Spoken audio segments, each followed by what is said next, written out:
Hey guys, how you doing? Well, I'm still dealing with congestion. Um, I just learned this morning why I've been dealing with congestion for 2 weeks. That is, when I had a roommate, he insisted on having the window open, and when he left, they closed the windows, but apparently they didn't close the windows all the way, and so cold air has been coming into my room from outside, and which I complained about how cold the room is. Now, now the windows are closed, they're locked, closed, and so my room should warm up, and I should be over these very soon. Um, now, in the last video, I talked about communication, how listening to the extent of understanding is the number one component in all communication. Now, I hold myself to the same standards that I put on others. In other words, it is so I take such importance to make sure that I articulate my thoughts and my feelings as accurately as I can. And any time that I fall short of that, I need to correct it. And one thing I always do when I film these videos is I watch them, I listen to them, and I make sure, because I want to make sure how I come across. It's very important that I know how I come across, so I know to improve if I'm not doing as well as I should, or if I failed to convey what I intended to convey, or I'm not coming across like I should.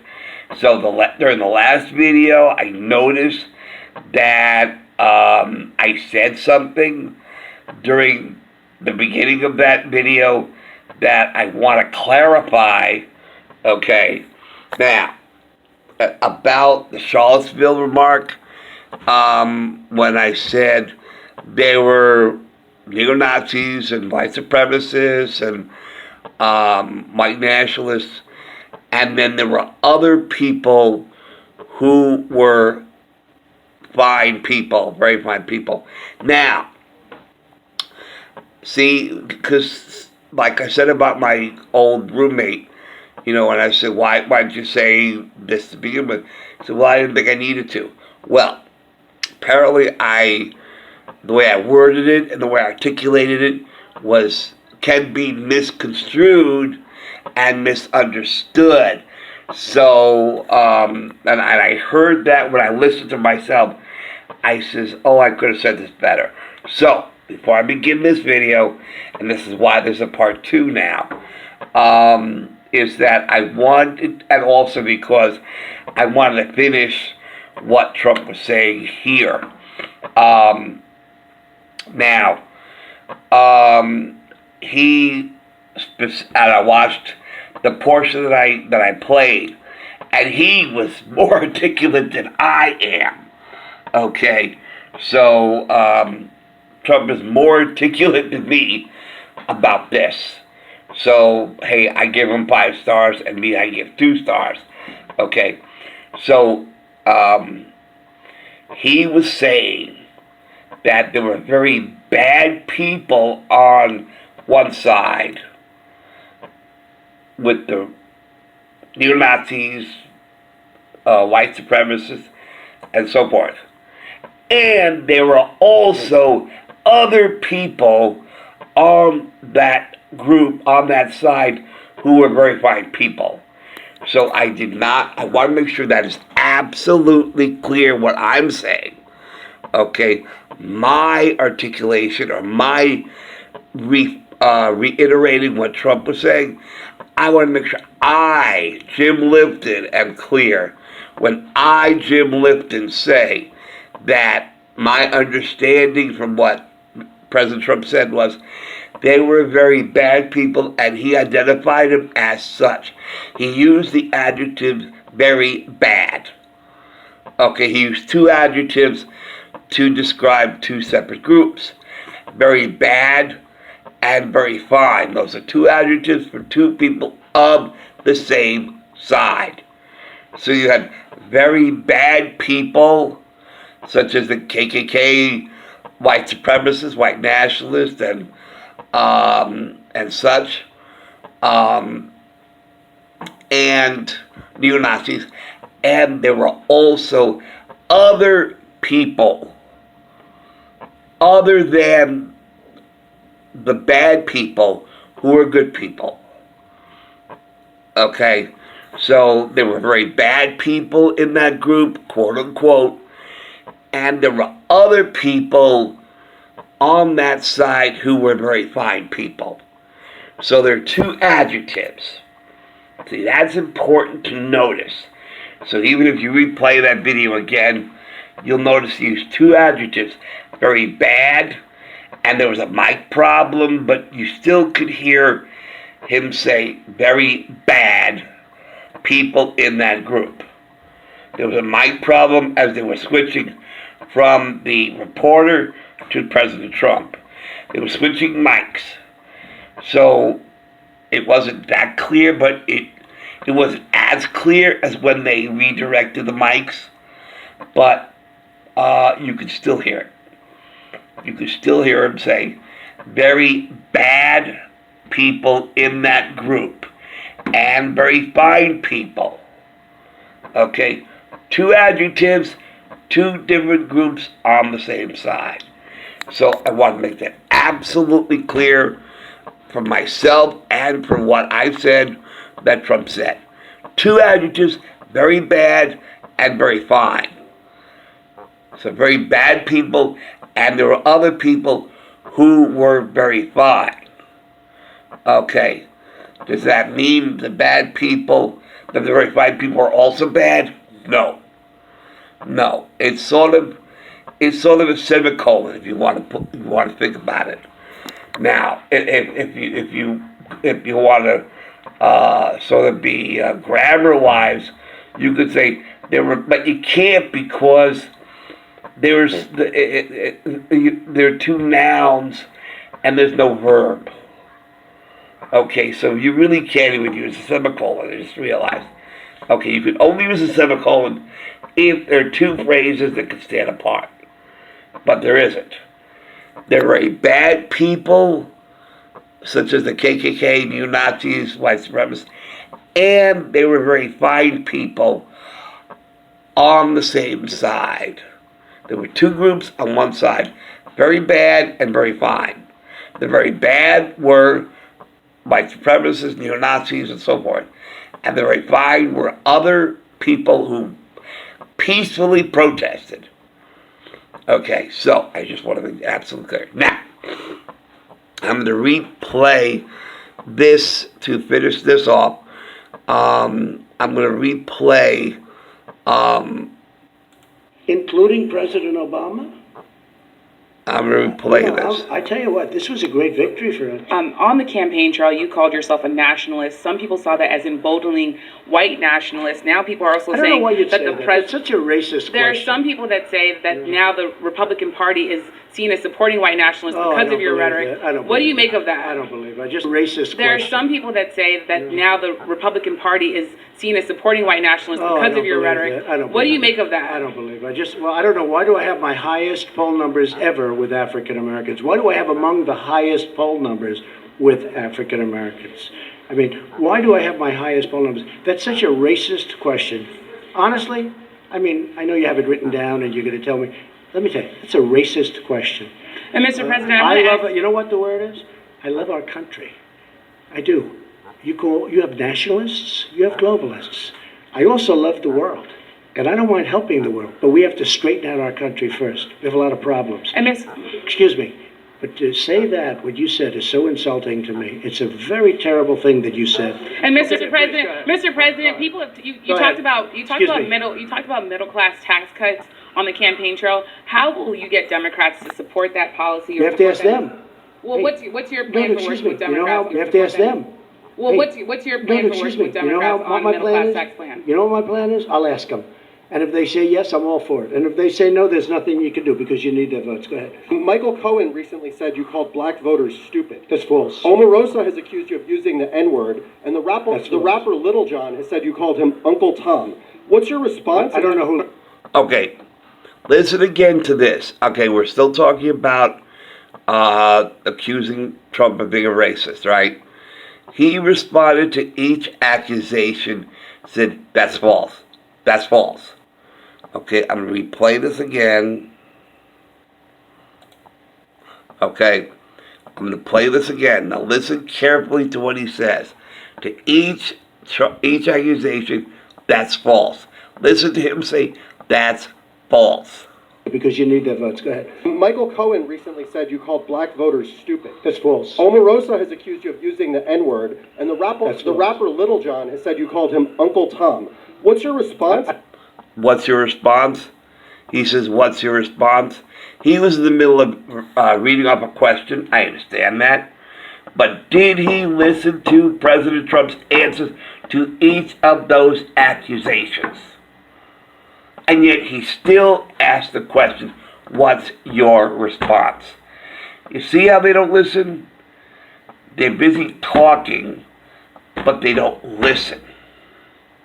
And he's reading from the paper, so he may not have been aware that the president's lips were moving, which means he was speaking. And when somebody speaks, this is what my mother always taught me, when you look at someone when they're talking to you. You don't look away when someone's talking to you. When someone's talking to you, give them the respect. You look at them when they're talking to you. You give them that respect. Look at me when I'm talking to you. That's communication. Because when you're looking away, you're not focusing on the person speaking to you. See? And many people do this. I'm guilty as well. I've done it, and I'm trying to do better at that.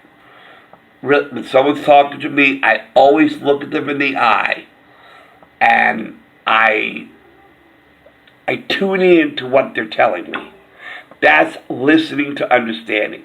Because when your eyes are wandering and you're looking elsewhere, your attention is not at the person speaking to you. Okay? Because then you don't hear what they're telling you. If your attention is somewhere else, then you're talking but not listening.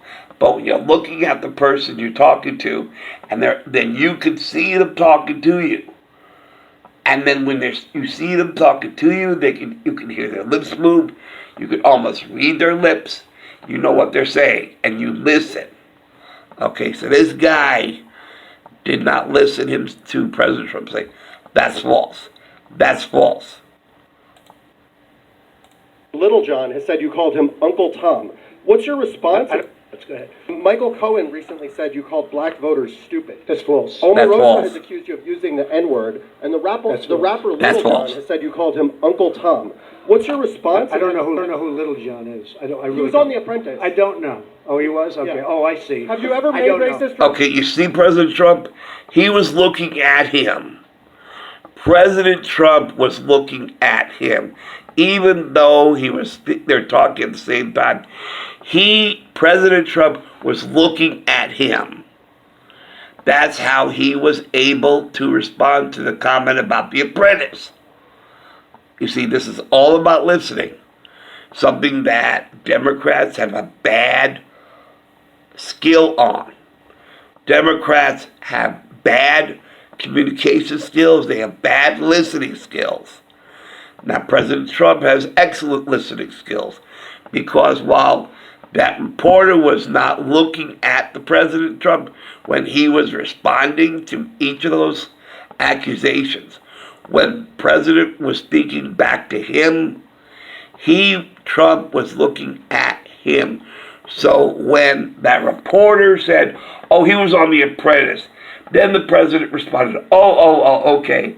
That's the key in communication, to prevent and avoid misunderstandings and miscommunication. Listening is the key.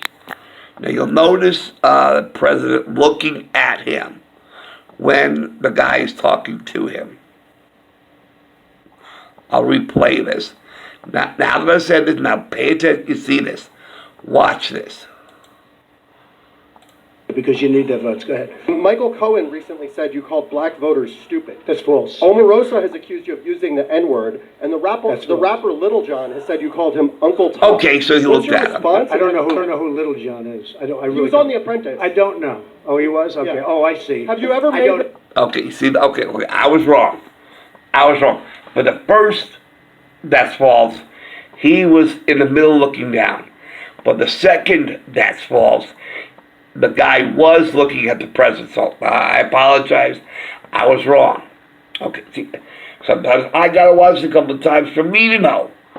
Okay, you know, like I said, communication is not an exact science. Okay, communication, if anything, is very subjective. Okay, and it's not an exact science. It's not concrete, black and white. Okay, communication, you have to listen.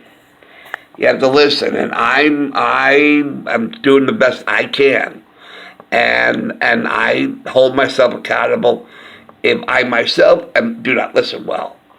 Okay, so I'm gonna play this one more time. Okay. Say no, there's nothing you can do because you need their votes. Go ahead. Michael Cohen recently said you called black voters stupid. That's false. Omarosa has accused you of using the N-word, and the rapper Little John has said you called him Uncle Tom.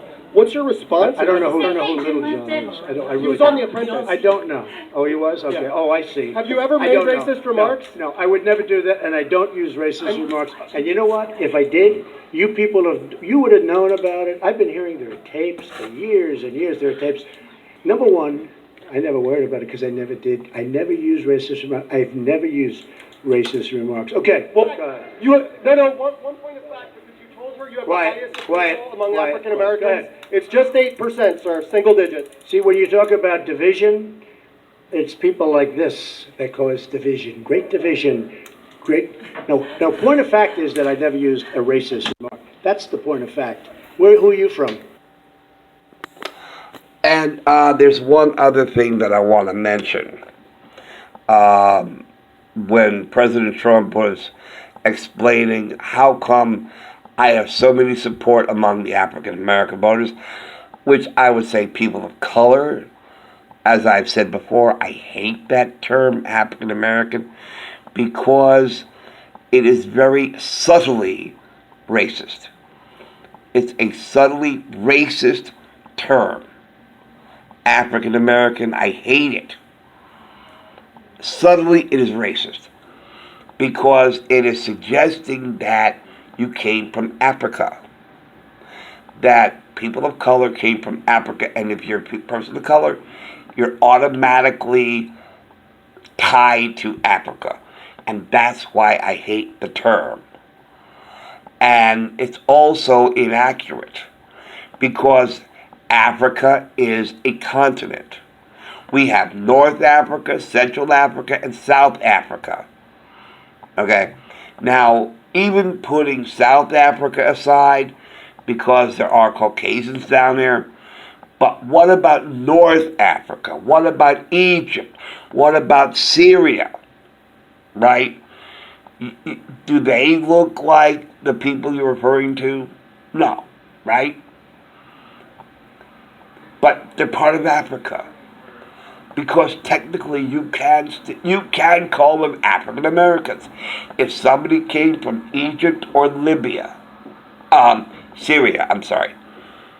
No, Libya, I was right. Okay. So let's say you left Egypt and you left Libya and you apply for citizenship in the United States.